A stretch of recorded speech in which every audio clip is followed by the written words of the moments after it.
At this point, I do believe a lot of people go out of their way to downplay Caitlin Clark's accomplishments for whatever reason. But in the latest instance, it at least comes in the form of a good old fashioned sports debate, which I don't mind diving into. And that has wound up pitting Caitlin Clark against Breanna Stewart. Now, Stewie is arguably the greatest player of her generation. You can't take that away from her. Obviously, Caitlin Clark, the all-time leading scorer in college history, and makes all WNBA her first team, first year, the first team. So, she's the up and coming phenomenon. We know everything around her. I don't need to repeat that to you, obviously.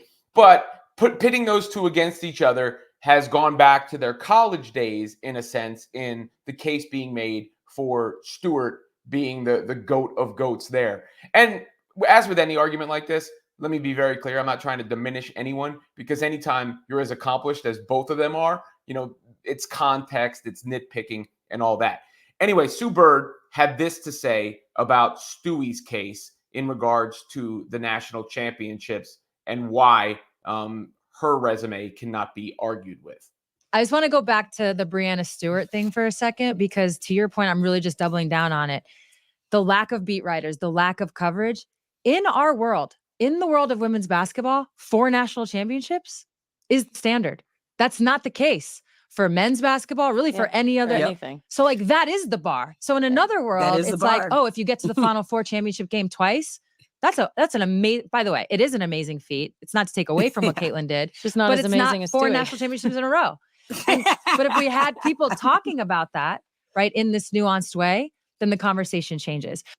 I don't think that's a nuanced conversation at all she's having right there, by the way. Like, to me, that's not nuanced at all. That is as on the surface as it gets. 4 national championships, 0 national championships. Surface level, not nuanced. But when you look at this argument, really, you do need the context. And let me just play one more clip from it as, I think Jamel Hill responded to what Sue Bird had to say. Titles. So, and then something that is very minor, what I consider to be minor, all of a sudden becomes a very big deal. Like, yes, I mean, Breanna Stewart won 4 national titles. So, yeah, she's allowed to have the opinion that, yes, you got to have a title. Yeah. You need to win in order to be in my group. Okay. Exactly. Like that is not a controversial opinion. That's not a disrespect to Caitlin Clark. That is simply her opinion. And once again, how much do we see this debated on the men's side? Like literally all the time. Okay. The ring conversation is the most dominant conversation in men's sport. But suddenly when it's in the field of women, it's about pettiness and jealousy. I was like, guys, we got to get smarter than this. That is my hope. But unfortunately, you know what I mean? It's literally. Like, unfortunately, there were just so many moments with the overall coverage where I was like, oh God, the stupid people won. This is just, I know. And we didn't have enough. Me. And the issue is we don't have enough of the smart people, meaning the people that are like tapped in, clued in, have research, have been covering the WNBA to offset that. That's something we've talked about a lot, just that ecosystem of not having the offset to be like, no. Well, I disagree with those points as well. Because I never hear college rings debated with the men. Like, never. When? Give me an example of that. Yes, rings are debated 100%. No, 1,000%, 1,000,000%. But college rings, never heard it.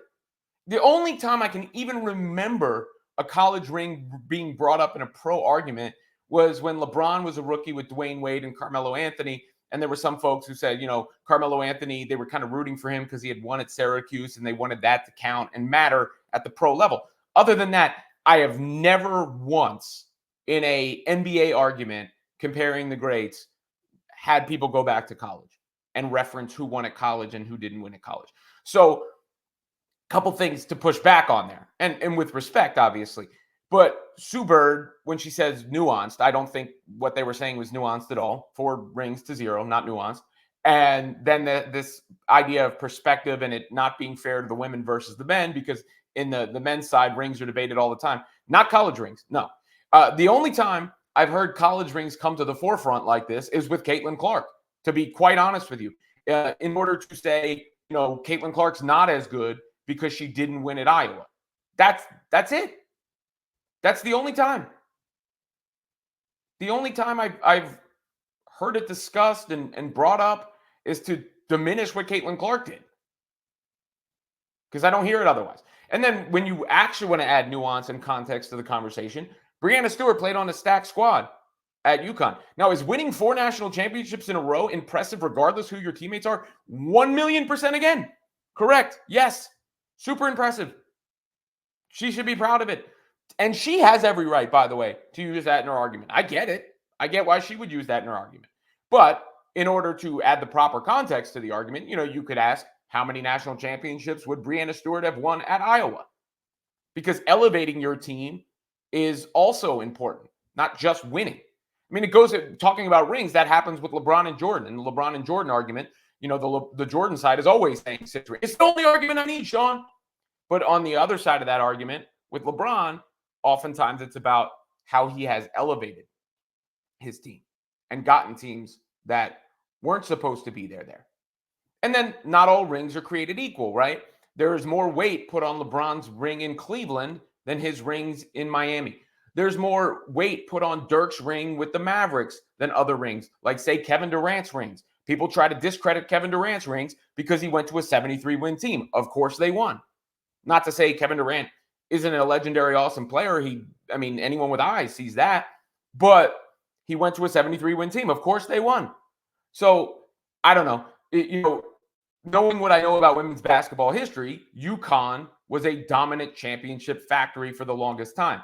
It has since dispersed a little bit where you have it, more evenly distributed to a certain degree amongst a few programs, but it's still the powerhouse programs that are running the roost. And what Caitlin Clark did, and I don't even want to go back into her, like, who recruited her or not and where she decided to go or not, but she put Iowa on the map. And does that make her better than Breanna Stewart? You can argue it. I mean, individually, did she have the greatest college career of all time? Certainly, easily arguable.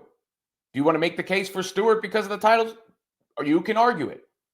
But I think it's getting taken to the pros and being used again as a way to try to diminish the impact of Caitlin Clark.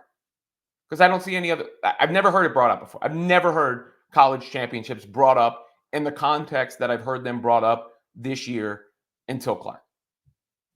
With that said, Breanna Stewart was awesome in Game 3 of the WNBA Finals.